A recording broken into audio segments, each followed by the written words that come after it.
네, 편히 앉으십시오. 좀 불편하신 분은 뒤에 의자에 앉으시면 되고, 그 다음에 방석을 뒤에 좀 접어갖고 엉덩이에 받치면 허리가 자동으로 펴집니다. 이쪽으로 앉아주세요. 억지로 막 바닥에 붙어있는데 필라고 하면은 물이 오니까 엉덩이 뭐 받치면 좋습니다. 스님들도 선방에서 수행할 때 맨바닥에 앉아서 하는 게 아니라 방석 엉덩이에 받치고 합니다. 석 달 동안. 네. 그래요. 자, 법구경에 보면 이런 말이 있습니다. 마음에 좋고 나쁜 것을 따지지 말라. 좋은 것에서부터 슬픔이 생기고 근심이 생기고 속박이 생긴다. 우리가 이제 절에서 나쁜 일은 나쁜 일이고 당연히 좋은 일 이런 것도 만들지 말라고 하는 게 우리가 좋은 걸 쫓다 보면은 또 거기에서 번뇌가 일어나기 때문에 이런 얘기를 많이 합니다. 이번 주에는 백중 중에 이제 저거 얘기하려고 하는데 염라대왕 얘기를 하려고 합니다. 그러니까 이제 백중 때 7번 제사를 지냈는데 7번 이 제사를 지낼 때 7명의 심판관이 있어요. 일종의 이제 판결을 내리는 사람이라고 생각하면 됩니다. 그럼 이 판사들이 판결을 내리면 우리는 보통 유죄를 받으면 어디로 가요? 감옥으로 가죠. 그런 것처럼 이제 지옥에 떨어지는 형식으로 구성이 되어 있습니다. 그러니까 실제로는 죽어갖고 사람이 죽어서 정말로 지옥에 간다고 했을 때 이런 식으로 될 것이다라고 상상한 것이죠. 왜냐하면 살아있는 사람들이 우리가 죄를 지으면은 정상참작도 하잖아요. 검사도 있고 변호사도 있잖아요. 검사는 이 사람의 죄를 입증하려고 하는 사람이고 변호사는 이걸 변호하는 사람이죠. 왜냐하면 정상참작도 시키고 또 무죄면 무죄라고 주장을 하고 이런 것들. 그 다음에 또 경찰이 수사를 하고 그 다음에 그 종합적으로 판단을 해서 판사가 판결을 내리지 않습니까? 이 식으로 되어 있는 거예요. 그러면 실제 명부 시황이라고 합니다. 근데 7번 지냈는데 왜 시황이냐 10명이냐 이렇게 생각하면은 우리가 3년상을 치르잖아요. 그래서 그 3년상에 맞춰갖고 새 판관이 더 있는 겁니다. 그래서 100일째 때 한 번 하고 그 다음에 1년 됐을 때 한 번 하고 그 다음에 2년째는 건너뛰고 3년째 마지막으로 해서 이제 완전히 탈상을 하도록 구조로 돼 있습니다. 그러니까 그때도 이제 어중간하면은 마지막 3년째 때까지 이제 판결을 내린다. 뭐 이렇게 되어 있는 식으로 되어 있는 거죠. 죄를 감하려고 이제 애를 쓸 거 아니에요? 그 다음에 이제 복이 있으면 복을 증장하려고 할 거고. 그러니까 이거는 철저하게 어디에 맞춰져 있냐? 죄를 지어서 사람들이 이런 형벌을 받는 것을 두려워해서 우리가 일반 사람들도 마찬가지죠. 웬만하면 이제 이게 사법 시스템이나 경찰 시스템 이런 게 있는 이유는 하나입니다. 이게 없으면은 사람들이 힘 있고 권력 있는 사람이 마구 힘들어갖고 남의 걸 뺏지 않겠어요? 그걸 막기 위한 제도로 있는 거죠. 근데 이제 사람들한테 이걸 통해서 어떻게 해서든 불교에서 핵심은 뭡니까? 업을 짓지 않는 게 중요하니까 이런 죄들을 짓지 않도록 하려면 어떻게 해야 될까 고민하고 나온 것일 수도 있다. 실제로 이제 왜냐면은 우리 중에 지옥을 가서 구경하고 온 사람이 없잖아요. 그죠? 뭐 지혜가 있으면은 큰 스님들이나 깨달은 사람들이 지옥이나 이런 걸 다 돌아보고 책을 썼을 것이다 이렇게 생각할 수도 있지만 그거는 증명된 바가 없습니다. 카메라로 가서 들고 찍고 오는 게 아니기 때문에 그렇다면은 최대한 업을 짓지 않는 한에서 사람들이 이게 희한하게 생존 본능이에요. 우리가 그러니까 긍정적인 피드백을 좀 사람들이 움직이긴 하는데 생존에서는 뭐 안 좋은 걸 피해야 되잖아요. 그러니까 부정적인 것을 줬을 때 사람들이 이걸 피하려고 하는 경향이 더 가니까 어떻게 하면 천당에 태어난다 이 얘기하는 것보다는 이런 죄를 지으면 지옥에 떨어진다라고 하면 그걸 조심하겠죠. 그러면 이제 사회가 좀 더 상대방 입장에서 생각을 해보고 좀 더 조심하고 살라는 의미에서 이런 게 나왔을 수도 있다 이렇게 생각하시면 됩니다. 근데 이제 이 판관 중에 염라대왕은 좀 특이한 존재예요. 이제 그림 같은 게 있으면 좋은데 준비가 안 돼갖고 보여드릴 수는 없는데 염라대왕은 우리가 이제 텔레비전도 보고 여러 곳에 봤는데 한마디로 동양 사람이 아닙니다. 그러니까 수염도 났고 막 엄청 피부 색깔도 뭐 파란색 뭐 이렇죠. 왜 그럴까 생각해보면 염라대왕만 이 동북아, 중국, 우리나라, 일본 이쪽에서 봤을 때는 인도에서 온 존재예요. 그렇기 때문에 완전히 인종이 다른 거죠. 실제로 이제 염라대왕은 힌두교에 있는 그 신 중에 하나를 이제 갖다 쓴 거라고 하더라고요.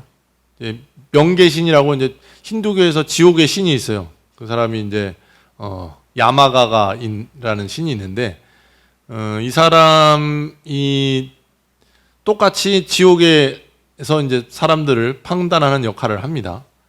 근데 우리가 알고 있는 염라대왕은 뭡니까? 판결만 하죠. 근데 여기는 이제 동시에 잡으러도 댕겨요. 인도에서의 이 염라대왕은. 근데 요게 이제 불교에 흡수되면서 염라대왕이 된 거죠. 우리가 절에 가면 산신각도 마찬가지로 각 민속 신앙으로 산신이 있는데 불교에서 이것을 흡수해서 법당 안에는 안 들어오지만 경내 안에서 이제 그 사대문 안이나 약간 바깥에 위쪽에 이제 산신각을 유치하게 둠으로 인해서 이제 민간 신앙들을 그쪽으로 해서 흡수한 거죠. 왜냐하면 이제 무당이나 이런 사람들 산신 기도하러 많이 다니잖아요. 또 영험한 데는 또 그 절하고 같이 있으니까 이제 그 무당 중에는 이제 절 법당에는 못 들어오니까 산신각 가서 기도를 하고 또 불자 여러분 중에도 좀 특이하게 이런 산신을 좋아하는 분들이 있어요. 그런 분들은 그쪽에서 따로 기도를 하는 거죠. 그러니까 이제 일종의 사파긴 하지만 그걸 이제 아우르는 식으로 한 겁니다. 염라대왕이 바로 이런 식으로 해서 불교에 흡수된 힌두교의 신 중에 하나죠. 이런 거는 흔하게 있어요. 거꾸로 힌두교 쪽에서는 부처님을 아예 그 힌두교의 최고 신이죠. 비슈뉴 신의 10대 그 화신 중에 한 명으로 아예 격상을 시켜갖고 불교를 아예 흡수해버립니다. 거꾸로. 중국, 우리나라, 일본 쪽에서는 민간 신앙을 흡수한 반면에 인도에서 이제 불교가 밀려나면서 오히려 힌두교가 불교를 흡수해버리는 식으로 된 거죠. 근데 웃기게도 불교 쪽에서는 이 힌두교의 신들을 뭐 호법신, 천신 뭐 이렇게 불러갖고 흡수를 하는데 힌두교에서는 워낙 이론적으로 불교가 막강해서 그런지는 잘 모르겠지만 오히려 이제 화신의 한 명으로 흡수를 해갖고 오히려 대접을 후하게 해줍니다.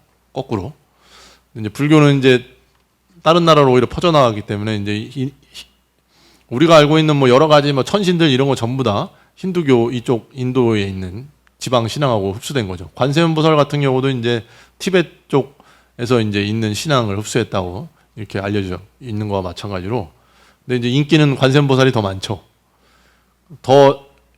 그죠. 이제 중국에서 불상 조성되는 걸 이렇게 조사를 해보면은 당나라 이때는 부처님이 많이 조성되다가 뭐 명청 흐르면은 후반에 가면은 이제 관세음보살이 훨씬 많이 조성이 되고 그 다음에 아미타불이나 관세음보살이 엄청 인기가 많아지고 오히려 불상이 뒤로 밀리는 이 정도까지 갑니다. 사람들이 좋아하는 게 다른 거죠. 마치 이제 카톨릭계에서 이제 성모 마리아가 더 인기가 좋은 거와 마찬가지로 예수님이나 실은 좀 너무 어렵잖아요. 그러니까 이제 가까운 인간 같은 존재를 사람들이 좋아하는 거죠.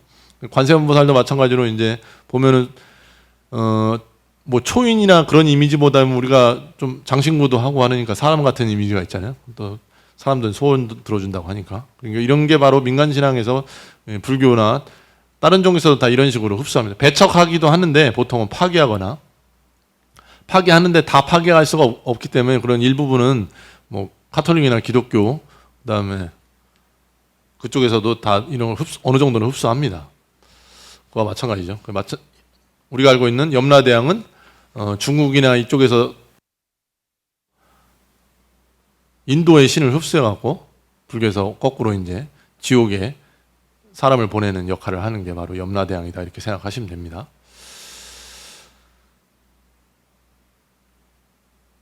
그래서 중국에서는 이제 우리가 알고 있는 이 시황들은 중국에서 만들어진 거예요. 그래서 더 중국에서 크게 치는 거는 태산대왕이라고 따로 있습니다. 염라대왕은 인도 쪽에서 들어온 명계의 신인데, 그러니까 중국에서 믿는 태산대왕은 저 도교 쪽에 있는 거거든요. 이것도 불교에서 똑같이 흡수한 거죠. 그래서 마지막 막제 때, 7제 때 이 전체를 관장하는 왕이 태산대왕이에요. 그러니까 도교의 신을 이제 불교에서도 흡수하고 그걸 같이 써먹는 거죠. 태산대왕을 중심으로 해갖고 이 전체적으로 이제 여러 가지 죄를 묻는 식으로 되어 있다. 이렇게 생각하면 되겠어요. 그러니까 중국에서는 죽은 사람들 산에 묻었는데 이때 있는 게 북망산이에요. 뭐 들어보셨을 수도 있겠어요. 그래서 이제 낙양에서 북쪽으로 올라오면 산이 있는데 그걸 북망산이라고 했다고 합니다. 여기다 사람들을 막 묻어갖고 그 중에 이제 오악 5가지 산이 있는데 오악산에 이제 제일 큰 산 태산 부근이 여기에 있는 거예요. 그래서 뭐 풍도, 나풍산 뭐 이런 거 여러 가지가 있는데 이건 뭐 쓸데없는 거고, 한마디로 이제 일종의 중국에 있는 관료 체제를 흡수해서 태산대왕을 중심으로 해서 염라대왕도 있고, 근데 태산대왕이 제일 큰 신이긴 하지만은 이걸 주관하는 정도인 거지 각자 다 역할이 다 따로 있습니다. 그래서 뭐 이 중에 염라대왕이, 우리는 염라대왕이라고 부르니까 저승의 왕을 염라대왕이라고 우리가 상식적으로 생각하는데, 불교에서는 그런 거는 각각의 왕을 있고, 이 사람들은 판단을 내리는 사람이잖아요. 그 다음에 실제로 변호사 역할을 하는 게 누구냐? 여기 이제 지장보살님이 그런 역할을 하는 거예요. 어디 있죠? 네, 왼쪽에 계신 분이 지장보살님인데, 이제 일종의 변호사 역할을 하면서 죄 있는 중생들을 구제하려고 여기 뛰고 사방팔방 뛰어다니면서, 얘는 그래도 이런 걸 잘했다, 뭐 이런 얘기를 하면서 벗어나도록 옆에서 돕는 존재, 이런 역할을 하는 게 바로 지장보살입니다. 이렇게 보시면 됩니다.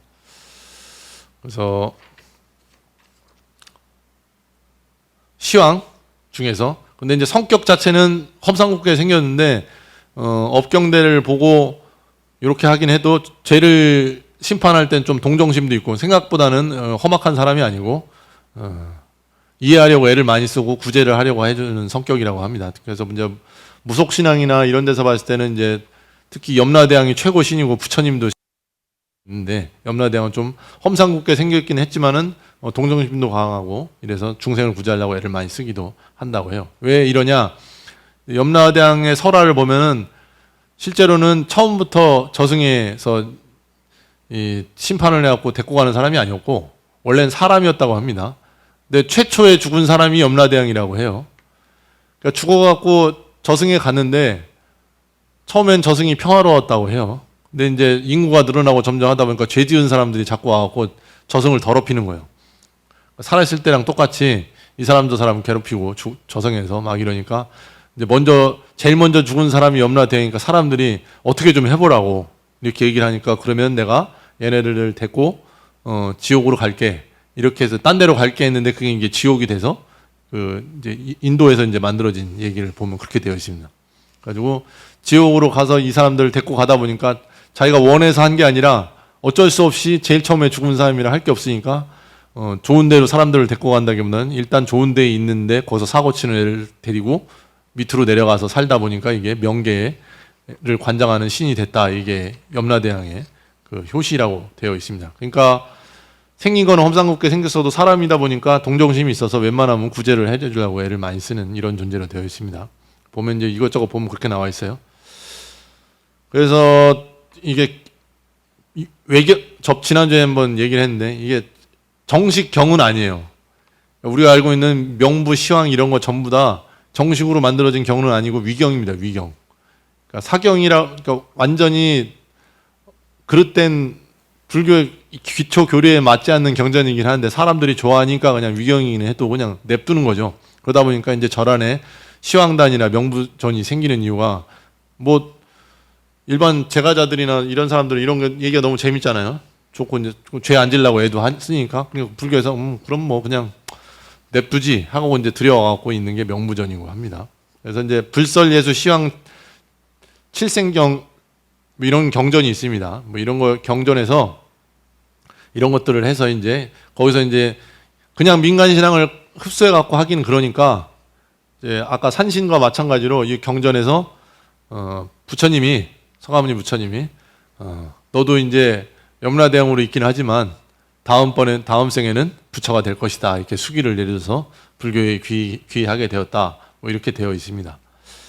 실제로 오늘 준비한 얘기를 봤을 때는 염라대왕 같은 경우는 우리가 이제 지옥의 신이고 명계의 왕이라고 이렇게 하지만은 이거는 이제 민간 쪽에서 그렇게 생각하고 하는 것이고, 불교 쪽에서는 이제 인도에서 흡수된 명계의 왕인데, 특히 이제 동북아권, 우리나라 중국에서 이게 만들어졌으니까 중국에서는 오제를 담당하고 있는 5번째 제사를 담당하고 있고, 실제로 이제 염라대왕의 심판에서 발설지옥으로 떨어집니다. 발설지옥은 이제 남을 해코지하는 말을 많이 한 거, 상처 주는 말을 많이 하고 뭐 이런 사람이, 그러니까 입으로 지은 업을 심판하는 거죠. 뭐 남을 시켜 죽이면 말로 시켜야 될 거 아니에요. 그 다음에 뭐 도둑질을 남한테 시킬 수도 있고, 이런 것들을 다 입으로 하는 거니까 오제 때 발설지옥에 떨어지게 하는 겁니다. 발설지옥은 뭐 지난번에도 말씀드렸는데 이제 혀를 고문하는 지옥인 것이죠.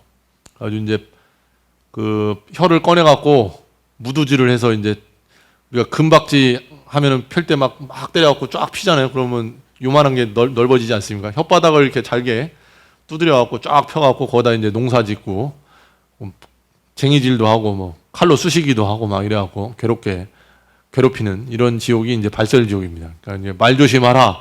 이렇게 이제 그냥 얘기하면 사람들이 말 조심하라 하면은 뭐 욕하지 말고 사기치지 말고 이런 것만 죄라고 생각하는데 실제로 남한테 상처 주는 말을 주지 말아야 된다. 이런 것까지는 알 수가 없잖아요. 그러니까 그림으로 이렇게 막 표현을 해놓으면은 사람들이 아유 그렇구나. 내가 누가 싫다고 해서 함부로 욕하고 다니면 안 되겠구나 이렇게 생각을 하도록 돕는 게 바로 이제 이 발설지옥, 지옥도나 변상도에서 표현되어 있는 것이다. 이렇게 생각을 하시면 됩니다. 오늘 준비한 얘기는 다 했고 그 다음에 다음 주죠. 다음 주 수요일 날 백중오제 있고 초하루 기도 있습니다. 그 다음 주에 이제 7월 칠석 기도 다음 주 화요일 날 22일 날 있습니다. 하실 분들은 미리 접수하시면 되고 칠석 기도는 이제 칠성불공하는 겁니다. 북두칠성. 북두칠성도 마찬가지로 민간신앙인데 불교에서 흡수한 거죠. 보통 이제 북두칠성은 전 세계에서 다 비슷비슷하긴 한데 수명과 건강을 관장한다고 되어 있기 때문에 옛날부터 이제 민간신앙에서 많이 믿었는데 요새는 칠석기도 저 어렸을 때마다 칠석기도 크게 했었는데 백중 못지않게 많이 줄었어요. 마찬가지로 이제 아프면 와서 기도를 하지 않고 어디 갑니까? 병원 가잖아요. 이제 칠석기도나 약사 열애불 기도가 자꾸 인기가 줄어드는 이유는 그걸 해결해 주는 존재가 이제 우리 일상생활에서 있기 때문에 인기가 많이 줄어들고 있기는 합니다만 여전히 칠석기도는 하니까 칠석기도 하실 분들은 접수해서 같이 그날 기도하시면 될 것 같습니다. 예, 오늘 준비한 얘기는 여기까지 했습니다. 모두 감사합니다. 자리에서 모두 일어나 주십시오. 지장보살 정문민 축원 이어서 하겠습니다.